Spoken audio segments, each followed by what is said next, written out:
So in this video I'm going to show you some text management skills which I didn't get a chance to show you in one of the other videos. So I've set up a blank blank publisher document here. I'm just going to drop a text box in at the top. So just click on the text box tool on the home tab and then just click a little text box in there. Let's just give it a grey border again so that I can see where it is. We're going to copy that by selecting it, holding the Control and the Shift key down on my keyboard, and then just dragging that box down to the bottom. That will create a copy of it. And then I'm going to keep holding the Control Shift key and drag that up till it's round about in the middle.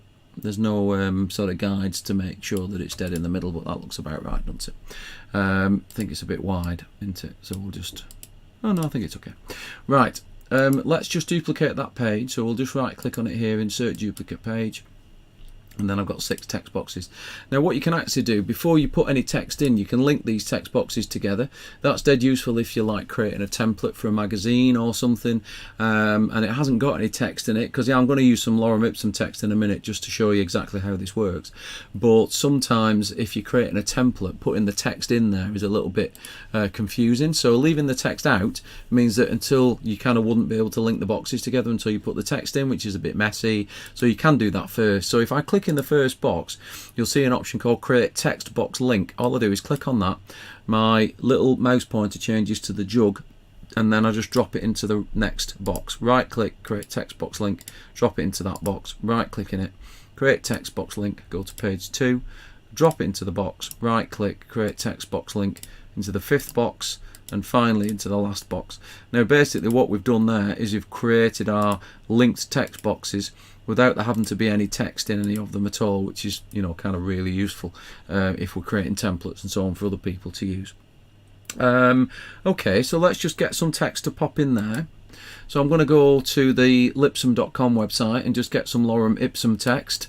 So I've got 5 paragraphs of text here that I've generated, 513 words, so I'll select that and I'll just copy it, go back to my publisher document again.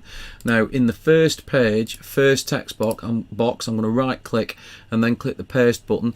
Unlike the last time I showed you this in one of the previous videos where the text kind of stopped at the end of this box until I manually connected it to another box, what you'll see happening here is when I click that button, the text flows through. Now it's actually flowed through onto the second page. If you notice here, it flowed through the first 3 boxes and then ended up on the second page as well. So you know, that kind of shows that that link works.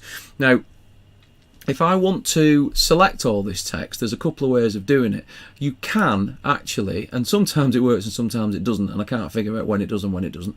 You can select, if you start selecting the text in the top box and get to the bottom of there and then drag your mouse outside, it should automatically jump into the second box. Drag your mouse outside that one and it should automatically jump into the 3rd box. Sometimes I've managed to get it to go to the next page, but for some reason I can't get it to do it anymore, so heaven only knows why that was. If you can get it to do it, then that's easy, because it will just swap into this second page here and carry on selecting it. But for some reason I don't think it's going to work. The other way of doing it, which always works even if there's text on multiple pages and I can't get it to work the other way, is if you just click in any of the boxes with the text that you want to select in and just do the Control key and an A, and that will select all of the text, including the text on page 2. I can't swap to page 2 to show you, you just have to trust me, simply because if I swap to the page it'll deselect the text. Anyway, that will select all of the text in the story. So the story is the linked set of text boxes that form, you know, that sort of continuous text area. Oh, sorry, it's not really continuous, is it? Like broken up text area.